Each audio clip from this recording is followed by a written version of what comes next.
నమస్తే, welcome to non stop news. రోజంతా బిజీగా ఉన్నారా? న్యూస్ అప్డేట్స్ మిస్ అయ్యారా? Don't worry. బ్రేక్స్ లేకుండా బోర్ కొట్టకుండా నాన్ స్టాప్ న్యూస్ ప్రతిరోజు రాత్రి 9 గంటలకు. This is Karthik. నేను అనుశ్రీ. రైట్, అప్డేట్స్ చూద్దాం. కాపు నేతలంతా వైఎస్ జగన్ వెంటే ఉంటామని అన్నారు. జనసేనలోకి కీలక నేతలు వైఎస్ఆర్సీపీలో చేరిపోయారు. సీఎం వైఎస్ జగన్ సమక్షంలో వైఎస్ఆర్సీపీ కండువా కప్పుకున్నారు. రాధా రంగా మిత్రమండలి రాష్ట్ర అధ్యక్షుడు వంగవీటి నరేంద్ర సీఎం జగన్ సమక్షంలో పార్టీలో చేరారు. వంగవీటి రాధా చేసిన తప్పు తాను చేయకూడదనే పార్టీలో చేరానని స్పష్టం చేశారు. ఇటు పవన్తో పోటీ చేస్తానంటున్న పిఠాపురంలో కూడా ఇదే పరిస్థితి.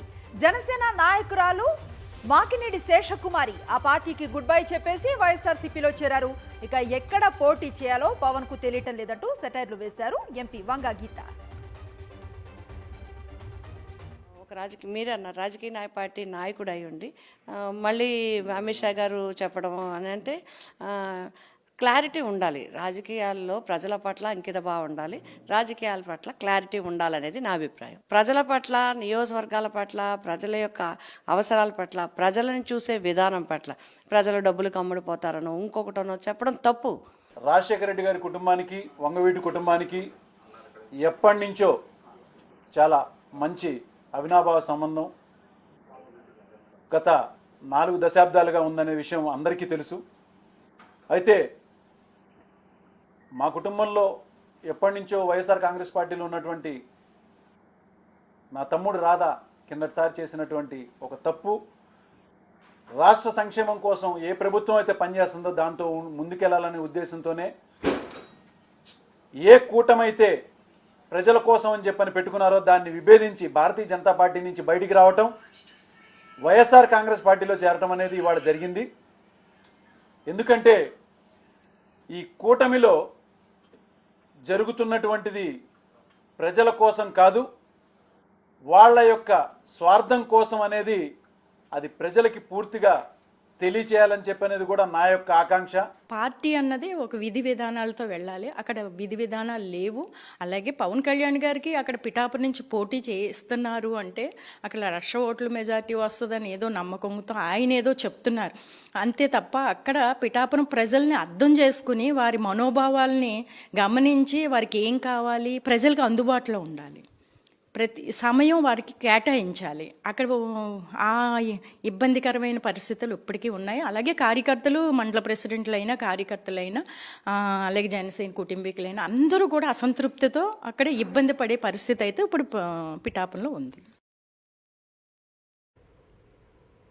వైఎస్ఆర్సీపీ చేపట్టిన మేమంతా సిద్ధం బస్సు యాత్ర పోస్టర్ను పెద్దిరెడ్డి రామచంద్రారెడ్డి విడుదల చేశారు. వైఎస్ఆర్ జిల్లా ప్రొద్దుటూరులో ఈ నెల 27న జరగబోయే సీఎం జగన్ మేమంతా సిద్ధం బస్సు యాత్రను జయప్రదం చేయాలని కార్యకర్తలకు పెద్దిరెడ్డి పిలుపునిచ్చారు. ఇడుపులపాయలో మహానేత వైఎస్ఆర్ సమాధి వద్ద సీఎం జగన్ నివాళులు అర్పించి వేంపల్లె, వీరప్పు నాయనపల్లె, ఎర్రగుంట్ల మీదుగా ప్రొద్దుటూరుకు బస్సు యాత్ర సాగుతుందన్నారు. సాయంత్రం ప్రొద్దుటూరులో భారీ బహిరంగ సభలో సీఎం జగన్ పాల్గొంటారని తెలిపారు. కడప, నంద్యాల, కర్నూలు జిల్లాలో మొదటి విడతలో బస్సు యాత్ర జరుగుతుందన్నారు. ప్రతి జిల్లాలో కూడా ఒక సిద్ధం సభను నిర్వహించడం జరుగుతుంది. అంటే ఒక పార్లమెంటరీ నియోజకవర్గంలో ఒక సభ, ఆ విధంగా 4 సిద్ధం సభలు గతంలో జరిగినవి కాకుండా మిగతా 21 జిల్లాల్లో ఈ సభలు జరుగుతాయి. మొట్టమొదట వారు ఇడుపులపాయలో బస్ యాత్రను మొదలుపెట్టి అక్కడ దివంగత శ్రీ రాజశేఖర రెడ్డి గారికి నివాళులు అర్పించి అక్కడి నుంచి ప్రొద్దుటూరులో సాయంత్రానికి చేరుకొని సాయంత్రం 4 గంటలకు అక్కడ సభ జరుగుతుంది. చంద్రబాబుకు బీజేపీ వార్నింగ్ ఇచ్చిందా? ఎంపీ అభ్యర్థుల జాబితా ప్రకటిస్తారంటూ ఎల్లో మీడియా ప్రచారంతో సీరియస్ అయిందా? బీజేపీ వార్నింగ్తోనే టీడీపీ లిస్టు వాయిదా పడిందా? 4 రోజులుగా ఎంపీ జాబితా విడుదల అంటూ ఎల్లో మీడియాకు లీకులు ఇచ్చింది. అయితే ఇప్పటి వరకు ఒక్క అభ్యర్థిని కూడా ప్రకటించలేదు. చంద్రబాబుకు ఒరిజినల్ బీజేపీ లీడర్లు జలక్కివ్వడంతో టీడీపీ లిస్టు పెండింగ్లో పడింది. మరోవైపు ఇప్పటి వరకు ఎమ్మెల్యే, ఎంపీ సీట్లపై బీజేపీ కసరత్తు కొలిక్కి రాలేదు. తమ ఎంపీల లిస్టు ఇవ్వకుండా టీడీపీ జాబితాను ప్రకటించవద్దని చంద్రబాబుకు ఆదేశించింది. కాదని జాబితాను ప్రకటిస్తే పొత్తుకే ముప్పొస్తుందని వార్నింగ్ ఇచ్చినట్లుగా సమాచారం. కూటమి సభ వైఫల్యంతో ఇప్పటికే బీజేపీ ఆచితూచి వ్యవహరిస్తోంది. మరోవైపు 17 స్థానాలకు అభ్యర్థులు దొరక్క చంద్రబాబు అవస్థలు పడుతున్నారు. 100 కోట్లు ఇచ్చిన వాళ్ళకే ఎంపీ టికెట్లు ఇవ్వాలని నిర్ణయించినట్లుగా తెలుస్తోంది. ఇప్పటికే ఎమ్మెల్యే అభ్యర్థుల ప్రకటనతో టీడీపీలో రచ్చ మొదలైంది. ఎంపీ సీట్లు ప్రకటిస్తే రచ్చ మరింత పెరిగేలా కనిపిస్తోందని బాబు భయపడిపోతున్నారు.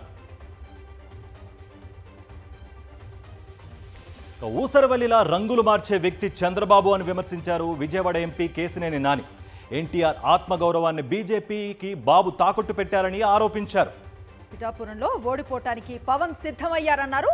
లోకేష్ కనుసన్నల్లోనే టీడీపీ సోషల్ మీడియా నడుస్తోందని కేశినేని నాని ఆరోపించారు. మొన్న మోడీ గారు వచ్చాడు, మరి ఆయన ఇంప్రెస్ చేయడానికి హిందీలో ఇంగ్లీష్లో మొత్తం స్పీచ్ చదివేశాడు. మరి ఆయనకి నాకు తెలిసి ఒక మొక్క హిందీ కూడా రాదు. తెలుగులో రాసుకుని ఇంగ్లీష్లో చదివేశాడు, హిందీలో చదివేశాడు, కొంచెం ఇంగ్లీష్లో చదివేశాడు.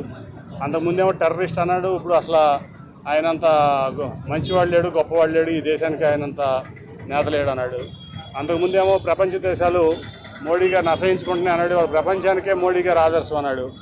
అంటే ఒక ఊసర వెళ్ళలేగా, రంగులు మార్చే ఊసర వెళ్ళలేగా నిన్న ఒకటి ఇవాళ ఒకటి.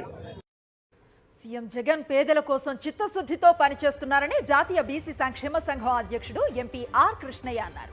జగన్ చూసి దేశంలో ఇతర రాష్ట్రాల సీఎంలు ఆశ్చర్యపోతున్నారన్నారు. వైఎస్ జగన్ కు ఉన్నంత ధైర్యం, సాహసం, నిజాయితీ ఎవరికీ లేదన్నారు ఆర్ కృష్ణయ్య. అధికారంలో 50% జనాభా ఉన్న బీసీలకు 70% వాటా ఇచ్చాడు. అదేవిధంగా సంపదలో వాటా ఇచ్చారు, బడ్జెట్లో వాటా ఇచ్చారు, ఆస్తిలో కూడా వాటా ఇచ్చారు. ఈ విధంగా ఈ కులాల యొక్క పేద వర్గాలు, పేద కులాల యొక్క అభివృద్ధికి ఆయన చిత్తశుద్ధితోటి, అంకిత భావంతో, ధైర్య సాహసాలతోటి ఇస్తున్న తీరును, ఆయన పేద కులాల అభివృద్ధికి పాటుపడుతున్న తీరును చూసి దేశంలోని అన్ని రాష్ట్రాల ముఖ్యమంత్రులు ఆశ్చర్యపోతున్నారు. జగన్మోహన్ రెడ్డికి ఉన్న ధైర్యం, సాహసం, నిజాయితీ, అంకిత భావము ఎవరికి అంత ధైర్యం చాలదు. విశాఖ సౌత్ నియోజకవర్గంలో Janasena party corporator Sadiq office వద్ద ఉద్రిక్తత తలెత్తింది. జనసేన పార్టీకి చెందిన 2 వర్గాలు బాహాబాహీకి దిగాయి. జనసేన టికెట్ వంశీకృష్ణకు ఇవ్వొద్దంటూ సొంత పార్టీ నేతలు నిరసనలకు దిగారు. వంశీకి టికెట్ ఇస్తే పార్టీకి సహకరించేది లేదంటూ ఖరాఖండిగా చెప్పేశారు. స్థానిక నాయకులకే టికెట్ కేటాయించాలని వారు డిమాండ్ చేస్తున్నారు. వంశీకి టికెట్ ఇవ్వద్దంటూ నిరసన తెలియజేస్తున్న మహిళలపై దాడికి సొంత పార్టీ నేతలు దిగారు. దీంతో పరిస్థితి ఉద్రిక్తంగా మారింది. ఇరు వర్గాలు పోటాపోటీ నినాదాలు కూడా చేశారు.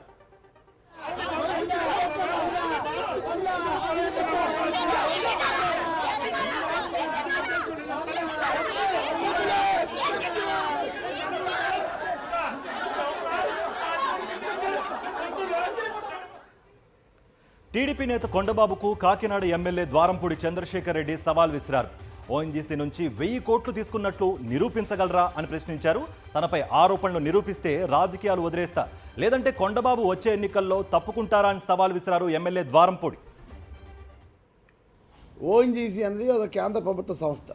చేతిచ్చేయడానికి 1 కోటి 2 కోట్లు కాదు, 1000 కోట్లు అంటున్నావు. నువ్వు సరైన ఆధారాలు నువ్వు 2-3 రోజులు నీకు సమయం ఇస్తాను. నీకు 2-3 రోజుల్లో నువ్వు సరైన ఆధారాలతో నువ్వు రాకపోతే, నువ్వు నిరూపించకపోతే నువ్వు పోటీ చేయమని. ఒకవేళ నువ్వు నిరూపిస్తే నా టికెట్ అనౌన్స్ అయింది, నీ టికెట్ ఇంకా లేదు, కానీ నిరూపిస్తే రేపు వచ్చే ఎలక్షన్లో పోటీ చేయడం మానేస్తాను. ఖచ్చితంగా ఉన్నాను నేను. ఎట్టి పరిస్థితుల్లోనూ రూపాయల లంచం తీసుకోకుండా ఈ 5 సంవత్సరాల పరిపాలన చేశాను. టీడీపీ జనసేనకు ఎన్నికల కమిషన్ షాక్ ఇచ్చింది. ప్రధాని సభ ఫెయిల్యూర్ను పోలీసులపైకి నెట్టేందుకు ప్రయత్నించిన టీడీపీ జనసేనకు ఎన్నికల సంఘం దిమ్మ తిరిగే షాక్ ఇచ్చింది. తమ పరిధిలో లేని అంశంపై ఫిర్యాదు చేశారని సీఈఓ ఎంకే మీనా చెప్పారు. అటు పవన్ కళ్యాణ్ సినిమా టీజర్లో గాజు గ్లాసు ప్రచారం పైన ఆయన స్పందించారు. ఏదైనా మీడియా ద్వారా ప్రచారం చేస్తే ముందస్తు అనుమతి తప్పనిసరి అన్నారు. పిఎం ప్రోగ్రామ్ అంతా హోమ్ మినిస్టర్ పరిధిలో వస్తాయి, ఎస్పీజీ పరిధిలో ఉంటుంది. ఆ ఇష్యూ ఆల్రెడీ హోమ్ మినిస్ట్రీ తర్వాత ఎస్పీజీ పరిధిలో వెళ్ళిపోయింది. నాకు ఇవన్నీ ఇన్ఫర్మేషన్ రావు, కానీ ఈ ఇష్యూ సీఈఓకి సంబంధం కాదు. ఈ issue basically it is a issue of security and other things కాబట్టి concern authority will take action. So నేను కూడా I send it to, because I have send it to the government to take appropriate action in this. ఆ glass చూపించుకొని దీని ద్వారా publicity చేస్తే political advertisement కింద వస్తుంది. పొలిటికల్ అడ్వర్టైజ్మెంట్ చేసుకోవచ్చు, దర్ ఇస్ నో బ్యాన్ ఏం లేదు. కానీ పొలిటికల్ అడ్వర్టైజ్మెంట్ చేయాలంటే ముందు పర్మిషన్ తీసుకోవాలి. సో ఐఎమ్ నాట్ అవేర్, అది నేను చూడలేదు. చూసిన తర్వాత if it is a political advertisement, అప్పుడు we will issue them a notice to apply for pre certification of that. ప్రతి అసెంబ్లీ కాన్స్టిట్యున్సీలో 3 FSTలు ఉంటాయి. దీంతోపాటు MCC టీమ్స్ కూడా ఉంటాయి. మనకు ప్రస్తుతం మన సివిజిల్లో యాప్లో రిజిస్టర్ అయినవి 1173 టీమ్స్, MCC సంబంధించిన టీమ్స్ మన మొత్తం రాష్ట్రంలో తిరుగుతున్నాయి. వాళ్ళు ఇప్పుడు దాకా మనకు సివిజిల్ ద్వారా 1307 కేసులు కంప్లైంట్స్ వచ్చినాయి. ఆ కంప్లైంట్స్లో ఎక్సెప్ట్ 40 అన్నీ రిజాల్వ్ చేయడం జరిగింది. తిరుపతి దిశ పోలీస్ స్టేషన్ కానిస్టేబుల్ రాజశేఖర్ ఎన్నికల నిబంధనలకు విరుద్ధంగా వ్యవహరించారు. తిరుపతి జిల్లా చిన్న గొట్టిగల్లు మండలం బాకరపేటలో టీడీపీ ప్రచారంలో ఆయన పాల్గొన్నారు. ఇంటింటికి వెళ్లి టీడీపీ కరపత్రాలు పంపిణీ చేస్తూ ఆ పార్టీకి ఓటు వేయాలని అభ్యర్థించారు. బాటిల్ పై ముద్రించిన టీడీపీ స్టిక్కర్ పై ఆ పార్టీ నాయకుడిగా కానిస్టేబుల్ రాజశేఖర్ ఫోటో ఉంది. దీనిపై ఎన్నికల అధికారులు చర్యలు తీసుకోవాలని పలువురు డిమాండ్ చేస్తున్నారు.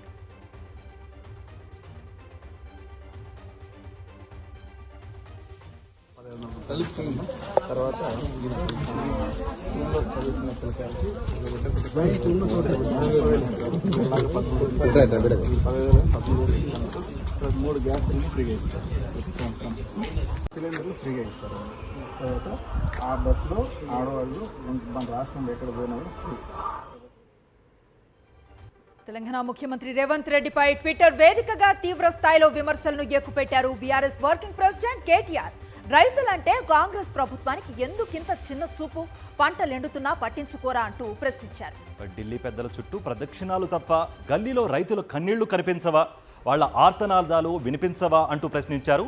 పచ్చని పైర్లు ఎండుతున్నా ఇంతకాలం సాగునీరు ఇవ్వడం ఎందుకు చేతకాలేదంటూ ప్రశ్నించారు. అన్నదాతలకు జరుగుతున్న అన్యాయంపై బీఆర్ఎస్ పోరాడుతూనే ఉంటుందని కేటీఆర్ పేర్కొన్నారు.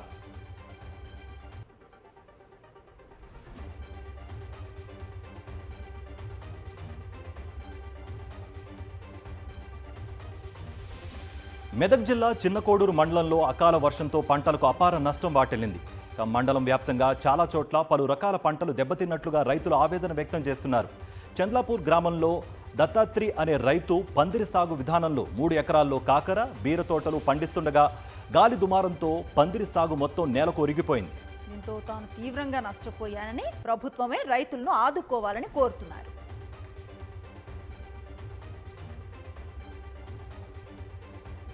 అకాల వర్షాలతో పంట నష్టపోయిన రైతులకు 10,000 రూపాయల నష్టపరిహారం ఇవ్వాలని డిమాండ్ చేశారు మాజీ మంత్రి నిరంజన్ రెడ్డి.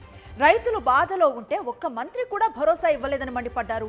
రేవంత్ రెడ్డి ప్రభుత్వం అన్ని రంగాల వారిని మోసం చేస్తోందని ఫైర్ అయ్యారు. పంట వడగళ్ల వానతో నష్టపోయిన ప్రతి రైతుకు 10,000 ఇవ్వాలి. అదేవిధంగా మీ చర్యల వల్ల, మీ నిర్లక్ష్యం వల్ల, మీ పట్టింపు లేని కారణంగా ఈ రాష్ట్రంలో ఎండిపోయినటువంటి పంటలు మొత్తం ఎన్ని ఉన్నాయో మొత్తం ఎన్యూమరేట్ చేయండి. వాళ్ళకు కూడా ఇదే విధంగా ప్రకృతి విపత్తు పద్ధతిలోనే 10,000 రూపాయలు ఇచ్చేటువంటి ప్రత్యేక జీవనం తీసుకురండి. రైతాంగానికి మించినటువంటి శ్రేయస్ ఇంకేముంటుంది? మొత్తం రాష్ట్రం అన్నదాతలు కదా, 2.5 కోట్ల మంది ప్రత్యక్షంగా పరోక్షంగా సేద్యాన్ని నమ్ముకొని బతికేవాళ్ళు. ఎస్ఐబి మాజీ డీఎస్పీ ప్రణీత్రావు పిటిషన్పై తెలంగాణ హైకోర్టులో విచారణ జరిగింది. ప్రణీత్రావు పిటిషన్పై వాదనలు ముగిసిన తర్వాత తీర్పు రిజర్వ్ చేసింది హైకోర్టు. అయితే హైకోర్టు ఆదేశాలతో విచారణ సందర్భంగా west zone DCP Vijay Kumar, Panjagutta inspector Shobhan హాజరయ్యారు. హైకోర్టులో ప్రణీత్రావు తరఫు న్యాయవాది గండ్రా మోహన్ రావు తన వాదనలు వినిపించారు.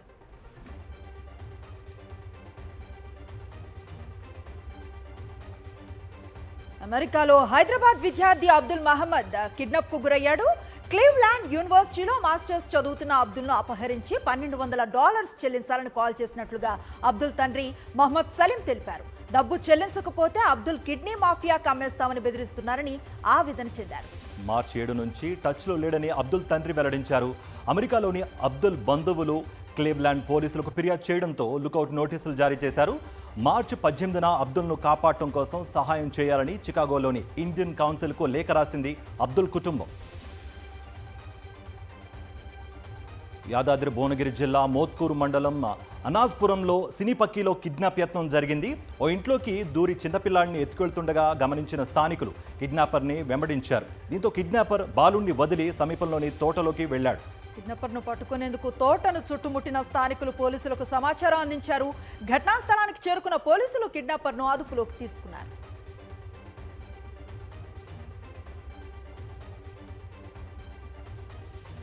హైదరాబాద్లో హోల్సేల్ వ్యాపారుల గోడౌన్లపై డ్రగ్ కంట్రోల్ అధికారులు దాడులు నిర్వహించారు. కొనుగోలు చేసినట్లుగా బిల్లులు లేకుండా ఢిల్లీ నుంచి ఇన్సులిన్స్ తెప్పించుకుంటున్నట్లుగా గుర్తించిన అధికారులు అలా కొనుగోలు చేసిన ఇన్సులిన్ ఇంజెక్షన్స్ ను సీజ్ చేశారు. బిల్లు లేకుండా కొనుగోలు చేసిన ఇన్సులిన్లను మార్కెట్లలో 40% డిస్కౌంట్లో విక్రయించినట్లుగా గుర్తించారు. హోల్సేలర్స్ నుంచి మొత్తం 51 లక్షల విలువైన ఇన్సులిన్లను సీజ్ చేశారు. బిల్స్ లేకుండా ప్రభుత్వానికి ట్యాక్స్ ఎగ్గొడుతూ ఇన్సులిన్లు అమ్ముతున్నారని, దీనిపై అన్ని రకాలుగా విచారణ చేస్తున్నామని అన్నారు DCA అధికారులు.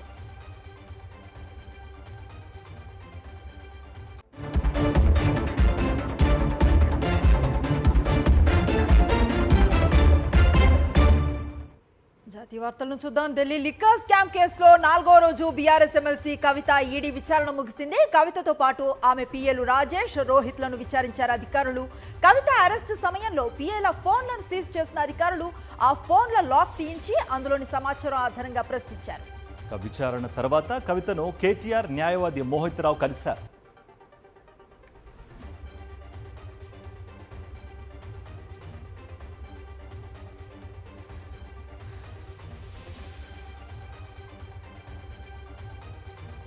ఢిల్లీ లిక్కర్ పాలసీ స్కామ్ కేసులో అభిషేక్ బోయిన్పల్లికి సుప్రీంకోర్టు మధ్యంతర బెయిల్ ఇచ్చింది. భార్య అనారోగ్యం కారణంగా 5 వారాలు బెయిల్ మంజూరు చేస్తూ ఆదేశాలు జారీ చేసింది. హైదరాబాద్ వెళ్లేందుకు అభిషేక్ రావుకు అనుమతి ఇచ్చిన సుప్రీంకోర్టు పాస్పోర్ట్ను సరెండర్ చేయాలని, ఫోన్ నెంబర్ ఈడీ అధికారులకు ఇవ్వాలని షరతులు విధించింది. ఈడీ కేసులో ట్రయల్స్ జాప్యంపై అసంతృప్తిని వ్యక్తం చేసిన సుప్రీంకోర్టు ట్రయల్స్ ఆలస్యం కారణంగా నిందితులు నెలల తరబడి జైల్లోనే ఉండాల్సి వస్తుంది కదా అని ప్రశ్నించింది. లిక్కర్ కేసులో 2022 అక్టోబర్లో అభిషేక్ బోయిన్పల్లిని అరెస్టు చేసింది సిబిఐ. లిక్కర్ పాలసీ స్కామ్ కేసులో ఢిల్లీ ముఖ్యమంత్రి అరవింద్ కేజ్రీవాల్ కు హైకోర్టులో ఊరట దక్కలేదు. ఈడీ సమన్లను సవాల్ చేస్తూ ఆయన దాఖలు చేసిన పిటిషన్ను విచారించిన ఉన్నత న్యాయస్థానం దర్యాప్తు సంస్థ స్పందనను కోరింది. తదుపరి విచారణను ఏప్రిల్ 22కు వాయిదా వేసింది. దీంతో రేపు కేజ్రీవాల్ ఈడీ విచారణకు హాజరవుతారా లేదా అనేది ఆసక్తికరంగా మారింది. గురువారం విచారణకు రావాలని కేజ్రీవాల్కు ఇప్పటికే నోటీసులు అందాయి. ఆయనకు ఈడీ సమన్లు ఇవ్వడం ఇది 9వసారి. హైకోర్టులో రిలీఫ్ దక్కకపోవడంతో కేజ్రీవాల్కు సుప్రీంకోర్టుకు వెళ్తారా లేక ఈడీ విచారణకు హాజరవుతారా అనేది ఉత్కంఠ రేకెత్తిస్తోంది. సార్వత్రిక ఎన్నికలకు తొలి నోటిఫికేషన్ విడుదలైంది. నామినేషన్ల ప్రక్రియ ప్రారంభమైంది.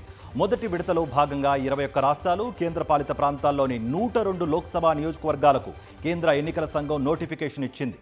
అభ్యర్థులు తమ నామినేషన్లను సమర్పించేందుకు మార్చి 27 వరకు గడువు.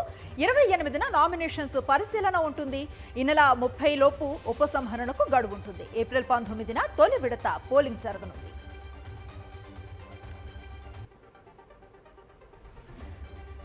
ఎన్నికలు జరగనున్న వాటిలో తమిళనాడులో 39, రాజస్థాన్లో 12, ఉత్తరప్రదేశ్లో 8, మధ్యప్రదేశ్లో 6, మహారాష్ట్ర, ఉత్తరాఖండ్, అస్సాంలలో 5, బీహార్లో 4, పశ్చిమ బెంగాల్లో 3, అరుణాచల్ ప్రదేశ్, మణిపూర్, మేఘాలయాల్లో 2, ఛత్తీస్గఢ్, మిజోరాం, నాగాలాండ్, సిక్కిం, త్రిపుర, అండమాన్ నికోబార్, జమ్మూ కాశ్మీర్, లక్షద్వీప్, పుదుచ్చేరిలో ఒక్కో లోక్సభ స్థానాలు ఉన్నాయి. మొత్తం 7 దశల్లో సార్వత్రిక ఎన్నికలు జరగనున్నాయి.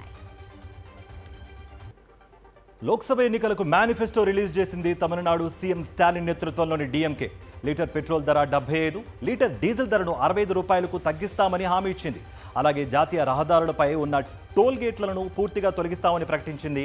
మహిళలకు 33% రిజర్వేషన్ అమలు చేయడంతో పాటు ప్రతి మహిళకు నెలకు 1000 రూపాయలు ఇస్తామని మేనిఫెస్టోలో పెట్టింది డీఎంకే. గవర్నర్లు చట్టపరమైన మినహాయింపులు ఇచ్చే ఆర్టికల్ 361ను రద్దు చేస్తామని హామీ ఇచ్చింది.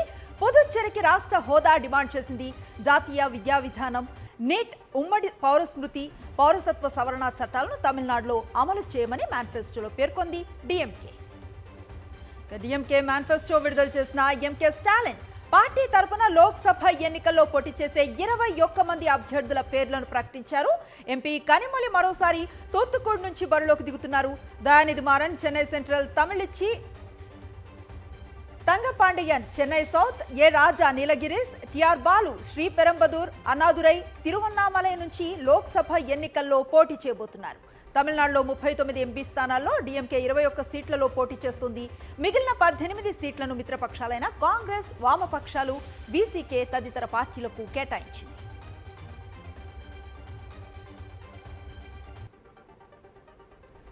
లోక్సభ ఎన్నికల్లో పోటీ చేసే అభ్యర్థుల తొలి జాబితా విడుదల చేసింది అన్నాడీఎంకే. 16 మంది అభ్యర్థులతో ఫస్ట్ లిస్ట్ను రిలీజ్ చేశారు. తమిళనాడు మాజీ సీఎం పళనిస్వామి 2019లో బీజేపీతో కలిసి పోటీ చేసిన అన్నాడీఎంకే ఈసారి సొంతంగా బరిలోకి దిగుతోంది. డిఎండీకేకు 5, పుత్యా తమిళగం ఎస్డిపిఐకి 1 స్థానం కేటాయించింది. అన్నాడీఎంకేకు కటీఫ్ చెప్పిన పీఎంకే తమిళనాడులో బీజేపీతో కలిసి లోక్సభ ఎన్నికల్లో పోటీ చేస్తోంది. తెలంగాణ గవర్నర్ పదవికి రాజీనామా చేసిన తమిళిసై సౌందరరాజన్ మళ్లీ బీజేపీలో చేరారు. కేంద్ర మంత్రి కిషన్ రెడ్డి తమిళ బీజేపీ చీఫ్ అన్నామలై సమక్షంలో కాషాయ కండువా కప్పుకున్నారు. లోక్సభ ఎన్నికల్లో చెన్నై సౌత్ నుంచి తమిళిసై పోటీ చేస్తారని సమాచారం. 2019లో తూత్తుకుడి నుంచి డీఎంకే నేత కనిమొళిపై పోటీ చేసి ఆమె ఓడిపోయారు. తిరిగి బీజేపీలో చేరడం సంతోషంగా ఉందన్న తమిళిసై లోక్సభ ఎన్నికల్లో తమిళనాట కమలం వికసిస్తుందని ధీమా వ్యక్తం చేశారు. హైకమాండ్ చెప్పిన చోట పోటీకి రెడీ అని స్పష్టం చేశారు ఆమె. ఫౌండేషన్ వ్యవస్థాపకులు సద్గురు జగ్గి వాసుదేవ్కి బ్రెయిన్ సర్జరీ జరిగింది. గత వారం రోజులుగా తీవ్ర అస్వస్థతకు గురైన సద్గురును ఈ నెల 17న ఢిల్లీ అపోలో హాస్పిటల్కు తరలించారు. సద్గురుకు స్కానింగ్ చేసిన వైద్యులు బ్రెయిన్లో స్వెల్లింగ్తో పాటు బ్లీడింగ్ అవుతున్నట్లుగా గుర్తించారు. ఎంఆర్ఐ పరీక్షల తర్వాత సర్జరీ చేశారు. ఆపరేషన్ తర్వాత సద్గురుకు సంబంధించిన అన్ని హెల్త్ పారామీటర్లు మెరుగవుతున్నట్లుగా తెలిసింది. ప్రస్తుతం తన ఆరోగ్యం బాగుందని సద్గురు సోషల్ మీడియాలో వీడియో విడుదల చేశారు. 2025 ఆర్థిక సంవత్సరానికి విదేశీ వృత్తి నిపుణులు H1B వీసా దరఖాస్తు చేసుకునేందుకు ఈ నెల 22తో గడువు ముగుస్తుంది. భారతీయ సాంకేతిక నిపుణుల్లో విపరీతమైన గిరాకీ ఉన్న H1B వీసా కోసం రిజిస్ట్రేషన్ ప్రక్రియ మార్చి 6న మొదలైంది.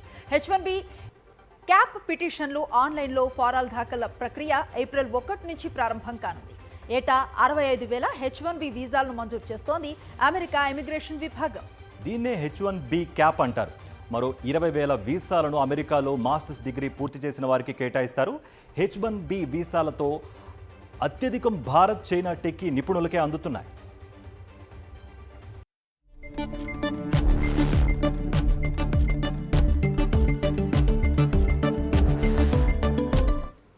బిజినెస్ అప్డేట్స్ చూద్దాం. జపాన్ వడ్డీ రేట్లు పెంచడంతో కాస్త ఒడిదుడుకులకు లోనైన స్టాక్ మార్కెట్లు చివరకు లాభాల్లో ముగిశాయి. సెన్సెక్స్ 89 పాయింట్ల లాభంతో 72,101 పాయింట్ల వద్ద ముగిసింది. నిఫ్టీ 21 పాయింట్ల లాభంతో 21,839 పాయింట్ల వద్ద ముగిసింది. ఇక సెక్టార్ సూచీలో రియాలిటీ 0.52%, పవర్ సూచీలు 0.92%, ఆయిల్ అండ్ గ్యాస్ సూచీలు 1.07%, మెటల్ సూచీలు 0.87%, క్యాపిటల్ గూడ్స్ సూచీలు 0.22% లాభపడ్డాయి. నిఫ్టీ టాప్ గెయినర్స్ లిస్టులో Eicher Motors 4.25%, Maruti 2.83%, Nestle India 2.18% లాభపడ్డాయి. నిఫ్టీ టాప్ లూజర్స్ లిస్టులో టాటా స్టీల్ 2.25%, టాటా కన్స్యూమర్స్ 2.08%, హిందాల్కో 1.35% నష్టపోయాయి. ఇక బంగారం ధరల విషయానికి వస్తే హైదరాబాద్లో 22 క్యారెట్ల బంగారం ధర 60,800 రూపాయలు, 24 క్యారెట్ల బంగారం ధర 66,330 రూపాయలుగా ఉంది. ఇక చెన్నైలో 22 క్యారెట్ల బంగారం ధర 61,400 రూపాయలు, 24 క్యారెట్ల బంగారం ధర 66,980 రూపాయలుగా ఉంది.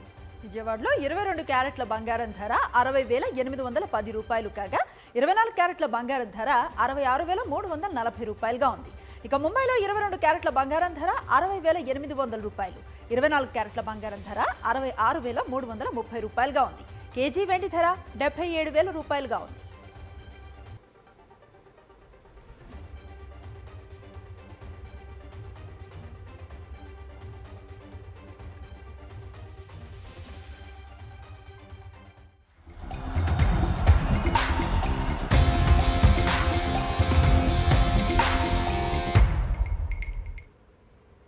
స్పోర్ట్స్ డీటెయిల్స్ చూద్దాం. సోషల్ మీడియాలో గత కొద్ది రోజులుగా చక్కర్లు కొడుతున్న వార్తలను ఆర్సీబీ ఫ్రాంచైజ్ నిజం చేసింది. తాజాగా జరిగిన అన్బాక్సింగ్ ఈవెంట్లో ఈ టీం కొత్త జెర్సీతో పాటు పేరును రివీల్ చేసింది.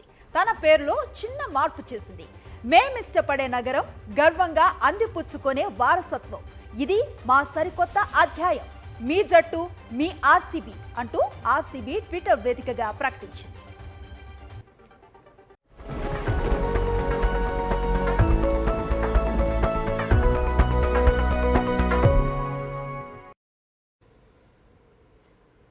ఇక వెదర్ అప్డేట్స్ చూద్దాం. బంగాళాఖాతంలో ఏర్పడిన ఉపరితల ద్రోణి ప్రభావంతో ఉత్తరాంధ్ర జిల్లాల్లో రేపు కూడా తేలికపాటి వర్షాలు నమోదవుతాయని విశాఖ తుఫాను హెచ్చరికల కేంద్రం తెలిపింది. రేపు పిడుగులు పడే అవకాశం ఉన్న నేపథ్యంలో ఆయా ప్రాంతాల ప్రజలకు హెచ్చరికలు జారీ చేసింది. శుక్రవారం నుంచి పూర్తిగా పొడి వాతావరణం ఉంటుందని, ఉష్ణోగ్రతలు సాధారణ స్థాయికి చేరుకుంటాయన్నారు. మరోవైపు తెలంగాణలోనూ రేపు వర్షాలు కురుస్తాయని వాతావరణ శాఖ తెలిపింది. ముఖ్యంగా ఉత్తర తెలంగాణ జిల్లాలో వర్ష సూచన ఎక్కువగా ఉన్నట్లుగా వెల్లడించింది.